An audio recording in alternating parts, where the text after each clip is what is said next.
గౌరవనీయులు రాష్ట్ర ముఖ్యమంత్రులు రేవంత్ రెడ్డి గారు, వేదికపై ఉన్నటువంటి ఉప ముఖ్యమంత్రి బట్టి విక్రమార్క గారు, మంత్రులందరికీ, ముందున్న రైతులందరికీ కూడా నమస్కారం.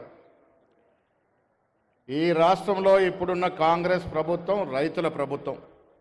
ఆనాడు రాజశేఖర రెడ్డి గారు మొదలుకొని ఈరోజు రేవంత్ రెడ్డి వరకు కూడా కాంగ్రెస్ పార్టీ ఎప్పుడూ రైతుల ధ్యేయం కోసం, రైతుల శ్రేయస్సు కోసం పనిచేసిన సందర్భాలు ఉన్నాయి. గత ప్రభుత్వంలో చూసాం, రైతుల కన్నీటి నుంచి నీరు కారుతూ ఉంటే కేసీఆర్ ఫామ్ హౌస్లో పన్నీరు కారినటువంటి సందర్భం చూసాం. మిత్రులారా, కాంగ్రెస్ పార్టీ క్షేత్రస్థాయిలో రైతులు పడుతున్న ఇబ్బందులను ఎరిగి ఆనాడు రాహుల్ గాంధీ గారు వరంగల్ సభలో 22 మేన రైతులకు కావాల్సిన సంక్షేమము, రైతులకు కావాల్సిన అవసరాలను గుర్తించి రైతు డిక్లరేషన్ చేసిన సందర్భం మీరు మర్చిపోకూడదనే మాట ఈ సందర్భంగా రైతులందరూ గుర్తు చేస్తా ఉన్నాను.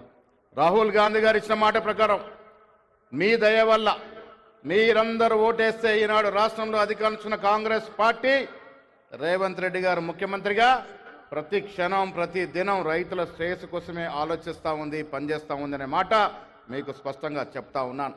దాని కారణంగానే గత 10 ఏళ్లలో చేయనటువంటి రైతు రుణమాఫీ 18,000 కోట్లు 9 మాసాల్లో ఇచ్చిన ఘనత కాంగ్రెస్ ప్రభుత్వం అనే మాట ఈ సందర్భంగా మనవి చేస్తా ఉన్నాను.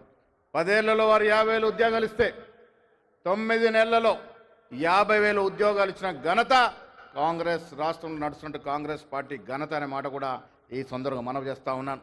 మిత్రులారా, రైతులారా, మల్లికార్జున్ ఖర్గే, సోనియా గాంధీ, రాహుల్ గాంధీ, రాష్ట్రంలో రేవంత్ రెడ్డి, బట్టి విక్రమార్కతో పాటు సీనియర్ మంత్రులందరూ కూడా రైతు కుటుంబం నుంచి వచ్చిన వాళ్ళమే. మీకోసమే పనిచేసే ప్రభుత్వం ఈ రాష్ట్రంలో వచ్చింది, మీరు తెచ్చుకున్నారు. ఆహర్నిశలు మీకోసమే పనిచేస్తుందన్న మాట ఈ సందర్భంగా మనవి చేస్తూ సెలవు తీసుకుంటా ఉన్నాను. జై హింద్, జై కిసాన్. Honorable Minister.